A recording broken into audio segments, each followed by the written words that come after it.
ಮಾಡಿರ್ತಕ್ಕಂಥ ನಮ್ಮ ತಾಲೂಕಿನ ದಲಿತ ಸಂಘರ್ಷ ಸಮಿತಿಗಳ ಐಕ್ಯ ಹೋರಾಟ ಚಾಲನಾ ಸಮಿತಿ ಮಾತಾಡಿದವರೆಲ್ಲ ಇವತ್ತು ದೇಶದಲ್ಲಿ ಸಂವಿಧಾನ ಉಳಿಸಬೇಕಾದ್ರೆ ಕಾಂಗ್ರೆಸ್ ಪಕ್ಷಕ್ಕೆ ಮತ ನೀಡಿ ಅಂತ ಹೇಳ್ತೀರಲ್ಲ, ನಿಮ್ಮೆಲ್ಲರಿಗೂ ಕೂಡ ಕಾಂಗ್ರೆಸ್ ಪಕ್ಷದ ಅಧ್ಯಕ್ಷನಾಗಿ ನನ್ನ ತಲವಾಗಿ ನಮಸ್ಕಾರ. ಮೂರನೇದಾಗಿ ಸಂವಿಧಾನವನ್ನು ಕೈಗೆತ್ತಿಕೊಂಡಿರ್ತಕ್ಕಂಥ ಬಾಬಾ ಸಾಹೇಬ್ ಅಂಬೇಡ್ಕರ್ ಅವರು ನಿಮ್ಗೆಲ್ರಿಗೂ ವೋಟ್ ಕೊಡಿಸಿರ್ತಕ್ಕಂಥದ್ದು ಆ ಸಂವಿಧಾನದಿಂದ. ಅವರೇ ವೋಟ್ ಕೊಡಿಸಿರ್ತಕ್ಕಂಥ,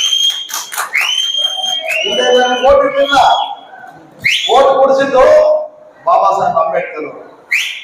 ಆ ಒಂದು ಸಂವಿಧಾನವನ್ನು ಬದಲಾಯಿಸಬೇಕು ಅಂತ ಹೋಗ್ತಾ ಇದ್ದಾರೆ. ನಿಜವಾಗ್ಲೂ ಹೇಳ್ಬೇಕಂದ್ರೆ ಪ್ರಪಂಚದಲ್ಲೇ ಅತಿ ಅತ್ಯುತ್ತಮವಾದಂತಹ ಒಂದು ಸಂವಿಧಾನ ಅಂದ್ರೆ ಭಾರತ ಸಂವಿಧಾನ, ಲಿಖಿತ ಸಂವಿಧಾನ. ಈ ಸಂವಿಧಾನವನ್ನು ಬಿಡುಗಡೆ ಮಾಡಕ್ ಹೋಗ್ತಾ ಇದ್ದಾರೆ.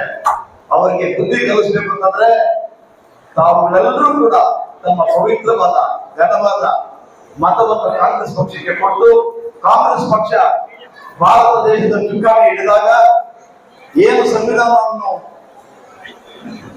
ಬಿಡಬೇಕಿದ್ದಾರೋ ಅವರೆಲ್ಲರಿಗೂ ಬುದ್ಧಿ ಕಲಿಸಂಗಾಗತ್ತೆ. ಆದ್ರಿಂದ ದಯಮಾಡಿ ನಿಮ್ಮ ಪವಿತ್ರವಾದಂತಹ ಓಟನ್ನ ನಮ್ಮ ಕಾಂಗ್ರೆಸ್ ಪಕ್ಷದ ಅಭ್ಯರ್ಥಿ ಕೆ.ವಿ. ಗೌತಮ್ ಅವರು ಅವರ ಕುರಿತು ಹಸ್ತದ ಕುರಿತು ಸೀರಿಯಲ್ ನಂಬರ್ 1 ಇದಕ್ಕೆ ಮತ ನೀಡಬೇಕು ಅಂತ ಹೇಳಿ ಹೇಳ್ತಾ, ಈ ಸಂಘಟನೆಗಳಿಗೂ ಇಲ್ಲಿ ಸೇರಿರ್ತಕ್ಕಂಥವ್ರಿಗೂ ನಮ್ಗೆ ಧನ್ಯವಾದ ಹೇಳ್ತೀನಿ. ಯಾಕಂತಂದ್ರೆ ಯಾರು ಕಾಸು ಕೊಟ್ಟು ಬಂದಿರೋಲ್ಲ, ಕೆಲಸ ಫಂಕ್ಷನ್ ಮಾಡಿದ್ರೆ ಕಾಸು ಕೊಟ್ಟು ಬಂದಿರ್ತಾರೆ, ವಾಲಂಟಿಯರ್ ಆಗಿ ಬಂದಿದ್ದೀರಲ್ಲ, ಅದು ನಿಜವಾಗ್ಲೂ ನಾನು